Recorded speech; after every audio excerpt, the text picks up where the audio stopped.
the original, the goat, the daddy. It's Petey. We've got Petey back on the case. You know when you're stuck, you give Petey a call. So we need to rattle through some more of these cars. And this Mini's been sitting around purely because that window wouldn't go down. So Petey's come to do it because he's done one of these before and they are an absolute game. Here's all the bits Pete had to take off just before he could get the door card off. If this was little Hyundai, we'd be 2 bolts pulling the door card off and we'd be away, wouldn't we, Pete? Yeah. And then we had all of this, and obviously because the cables were all wrecked, it didn't want to actually come down to the, you have these holes here that you can get through and undo your bolts through. But obviously because the cable was snapped, the window wasn't in the right position and we couldn't get it up and down to get it in the right position. So I think Pete manhandled it in the end. No, I cut the wire. You cut the wire, did you? Oh, and that let it drop? Yeah, cut the wire, it dropped. And that'll be our problem there, won't it? That'll be our problem there. That's what it is, yeah. Won't it, boy? Yeah. Good bit of Devon for you there, guys. Yeah, that's our problem. The wire's all bunched up there and snapped.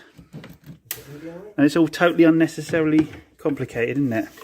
It's a little... We've just got to find all the bolts we dropped down the bottom of the door now, haven't we? The little tools fall in there, James. Oh, is it? One of these here, isn't it? Right, cut. We're going to go and find the tools we dropped. Oh, here he is. He's got that. While Pete's on that, I'm on the Dacia. So the update on this is we've spoken to the lady that's got the Dacia. This is the one that keeps throwing a code about every 3 weeks, throws a code for the catalytic converter. We cleared it, put some cleaner in, she ran it again, the code came back about 3 or 4 weeks later, put it into the garage and they said, oh, well, number 1 sensor's reading nothing, this one here. So they replaced that with a genuine Renault one, Renault Dacia. Still reads nothing. The code, it didn't actually come back in between, to be fair, but we... oh no, it did. The lady took it away and the code came back after that sensor was fitted. So I've now had a new catalytic converter fitted down there.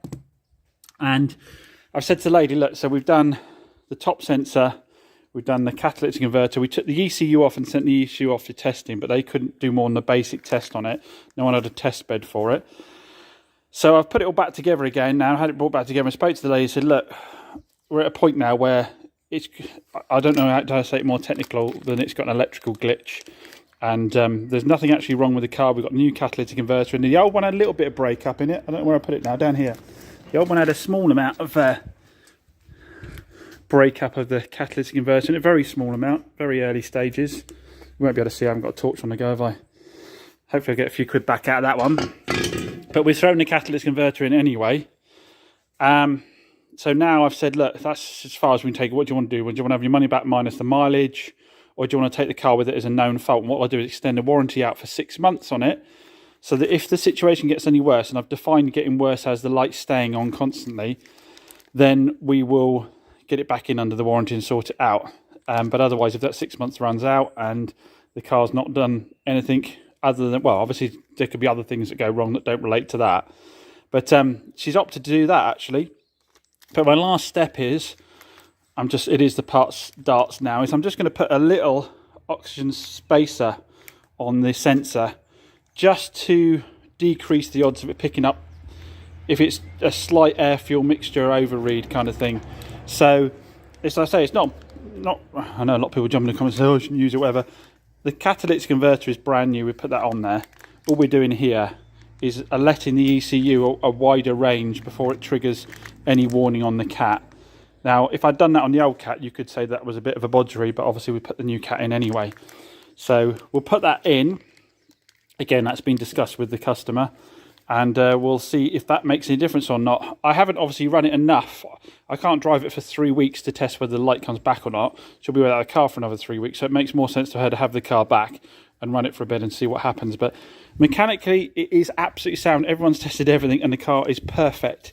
It literally is. And like I say, I can't be any more technical than it to say it's at worst a small electrical glitch in the ECU telling us that we've got an overreading on the cat one. We don't think we have at all. Anyway, we'll get back together, get back to the customer, and I want to give it a valet for her as well before she gets it back and see how she gets on. Now, one thing that doesn't have unknown electrical glitches is my Surfshark account. Long time sponsors of the Chops Garage channel. We're a big fan of Surfshark. If you've not heard of it, let me show you. Surfshark provides you with a virtual private network. So what's the benefit of VPN?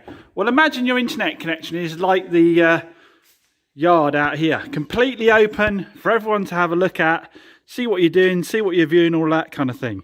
What a virtual private network does is give you a private internet connection, one that others can't have a little look in and a little snoop in. It's a bit like me getting in this little Citroen here, rather than being outside there in the open.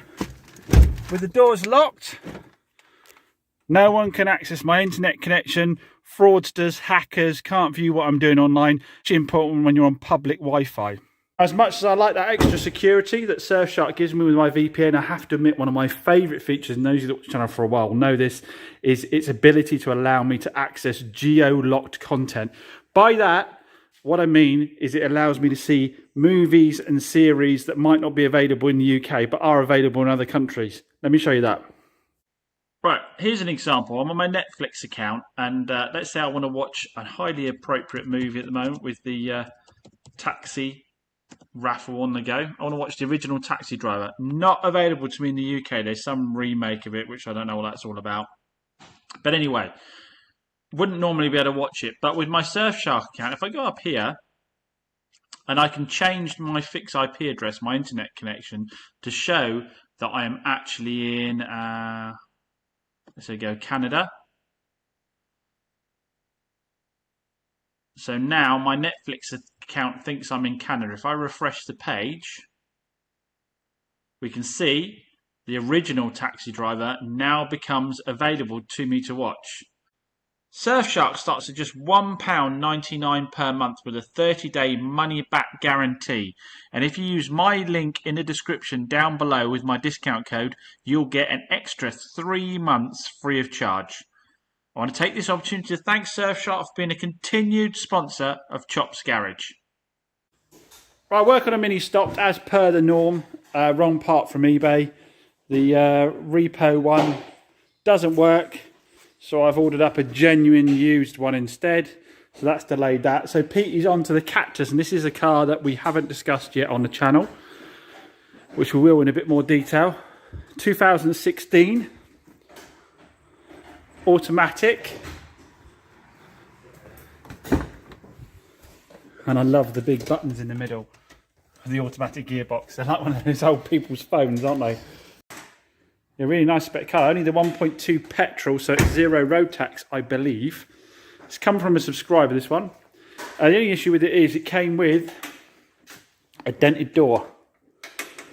Now, we could obviously send it out for paint, and we've been waiting forever a day in a paint, and there's a mark all the way through the middle of the plastic here, a dent there. Even before the car got here, I hopped on the old bay and got a door that is exactly the same colour from exactly the same car. Luckily, these have pop-out rear windows, so we don't have to do any of the window regulators or motors or anything. So PT's in the process of breaking the old door, and then we'll get that off. Concentration. I know you guys like a bit of double glass action as well. Here we go. Double glasses action on the go. So the wiring loom luckily is in the door jamb as well, so that we don't have to fish inside the door to get the wiring loom out. So again, while Petey's here, we're trying to crack for a few jobs that have been hovering about. That's really annoying not being able to get that finished off. But yeah, hopefully we should be able to get a door on the Cactus. Once that's done, this car is mint. Absolutely mint. I said, did I say 34,000 miles, I think? Full service history, driven it loads. It's got a nice full panoramic glass roof on it. Inside now, it's mint. Another example of a subscriber offering me a cracking car. I was actually able to beat the dealer that he was part exchanging this in on. He was part exchanging it for a new car, I think. And I was actually able to beat, and I think by a good margin, I don't know the exact figures, but our subscriber was very pleased. To beat the main dealer's figures, even after paying £400 for the car to be picked up. So, which is strange, because in other cases, like we had a customer, a subscriber send me across their Suzuki Vitara yesterday. Massive thanks again for sending that across to me and offering it to me. But the We Buy Any Car price was within £500 of the retail value of the car. And I just could not get my head around how anybody was going to make money out of that. So obviously, you know, the subscriber went down to We Buy Any Car, and believe it or not, they only knocked them down. I think, was it a couple £100 or something? So that was a better deal for them. But I still appreciate the offer of the car, much appreciated. Those automated systems, I think there can be glitches and wrong information in them, and sometimes that's to the benefit of the consumer. But in this case, like I say, I was able to get them quite a bit more money for the car, and they were able to go and do a cash offer on the one that they wanted to get. It's almost like a bench seat in the middle there, isn't it? With the gear lever, the handbrake in the middle. But we'll take a bit more of a look out of it once Pete's pulled it. I have got the oxygen sensor spacer into the Dacia now. That's what I love about small engines in medium-sized cars. You can literally get your hands on everything and fix it super easy. That's why I just say time and time again, these are the kind of cars to flip because they're just so much easier to work on. I know we're having some dramas with this, with the ECU thing, but in terms of fitting that, I didn't have to jack the car up, get underneath it, any of those things. So we'll pull that out and valet that at the same time as we revalet the SsangYong. It's now back from having the oil and filter change done on it down at Moores, and they replaced that squealing alternator belt. So we'll pull the two of them out, wash them at the same time, then let the lady know she can come pick this up, and then I can get my beloved Suzuki Swift Sport back off the lady that's got that while the Dacia's been in. There we go, gave the door a quick polish, and the paint is absolutely bang on. Panel gaps is lovely. It's good, isn't it, Pete? Yeah, he's patting himself on the back over there. Panel gaps is all absolutely bang on. The nice thing with these is they had a locating pin on the door hinges, so you couldn't get it out of alignment really.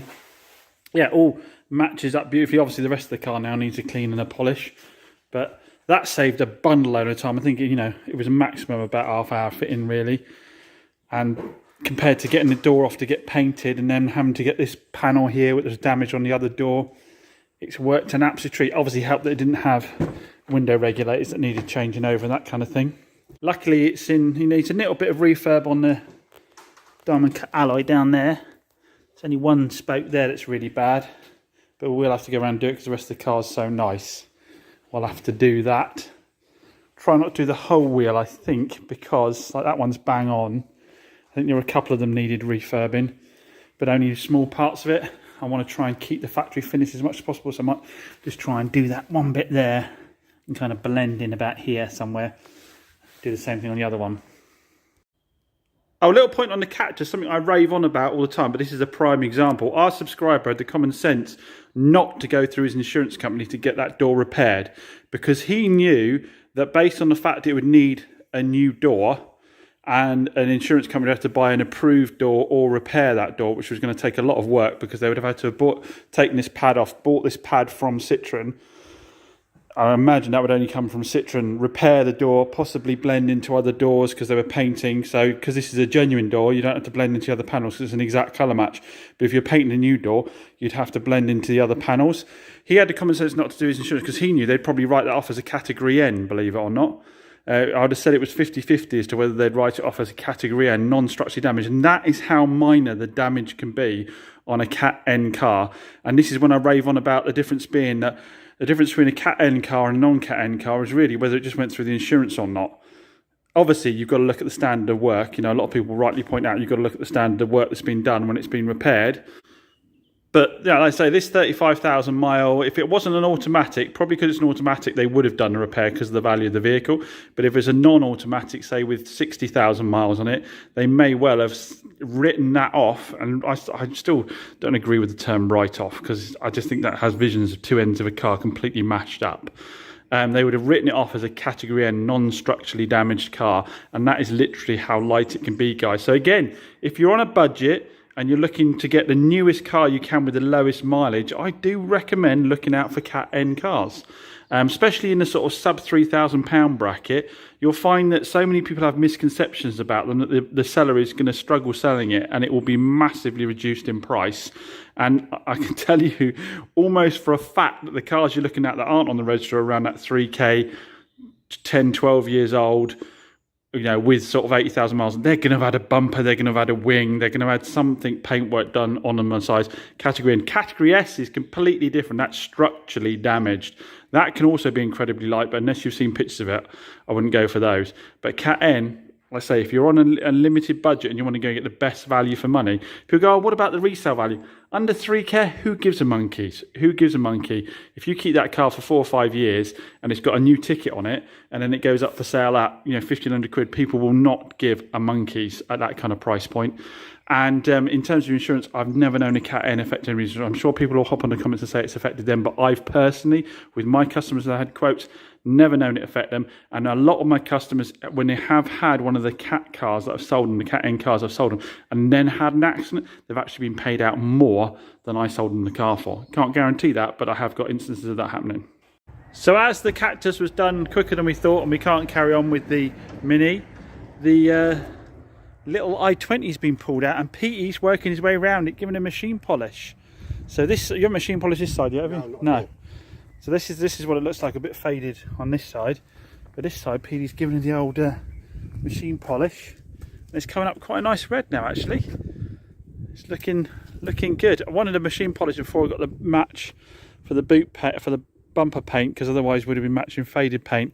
Now it's had a machine polish, we can take it down to Marlowe's and they'll scan and produce like a sort of a custom red for me for the back bumper there, and then I think I'll just rattle can that back bumper. It's not going to be a massively expensive car. This is the one owner from new with the full service history. What was the mileage on this one again, Pete? 43, yeah, low mileage too. So then we'll spray the steel wheels, tidy up the wheel trims on the front there. I did actually give the little Dacia's wheels a bit of a spray with the black. I noticed they were getting a bit like that, a bit of surface rust on the steels. It just picks it up and tidies it up a little bit. Yeah, so we'll get the paint matched, do that. So we're cooking with gas today, Pete. We got through quite a few cars, haven't we? I say we, it's like the royal we, because what have I done? Washed 2, I think, and been faffing around the computer the rest of the time. Well, the Dacia's back with the lady, and I've got my favourite car back. I do love this car. As soon as I got in and drove it again, I remembered why I love it. It's so much fun. You literally cannot go around a corner fast enough to upset it. Especially now I've got, what have I got? I think it's the Michelin Pilot Sports on the front, Yokohama's on the rear. I'm afraid she's not come back completely unscathed. The front alloy is now quite badly curbed and scraped, and I don't know what on earth happened to the seat. I know we had these bits on before because they all wear through on there, and I just those down, but I don't know what happened here. Obviously it didn't go out like that, so got to find out what I can do about that. I think, to be honest, the easiest thing to do is try and track down a passenger seat. If you know these Swifts, you'll know that a driver's seat without warm bolsters on it, this bit here, is hen's teeth. So I'm thinking if I can get hold of a passenger seat, which there seems to be a lot of availability for that, and take it to my mother-in-law as a bit of a style with the old fabrics, perhaps you can unpick this and sew them back in to sew it in, and I can put it on this seat. But for the moment, I think I'm going to stick one of my double-sided, a bit like this, double-sided felts over the top of that square there. But all that goes out the window as soon as you drive the car. Drives so fantastically well. I think a lot of people misunderstand this is a really clean example. It's not. That curb, that rear alloy had some curbing before it went out. The paint is a bit scratched. This bumper here hangs off a little bit, cracked on the edge there. That almost looks worse as well, but I don't think it can be. I don't see why that would. So that needs sorting out there. And we've got a ding down here. We've got a ding down here. So it's not the best example, but what it is touch wood. The fact that it can survive being a loan car for like 3 or 4 weeks without any mechanicals, again touch wood, is testament to how solid these are. And like I say, the first thing you want to do if you want your car to perform well is spend the money on the rubber, and this just handles so well. So yeah, she's affectionately called Taylor by my daughter for obvious reasons, but yeah, super chuffed to have her back. The only thing, of course, that I find almost as much fun to drive for completely different reasons is the London Taxi Cab. So remember, we've still got the raffle on for the London Taxi Cab.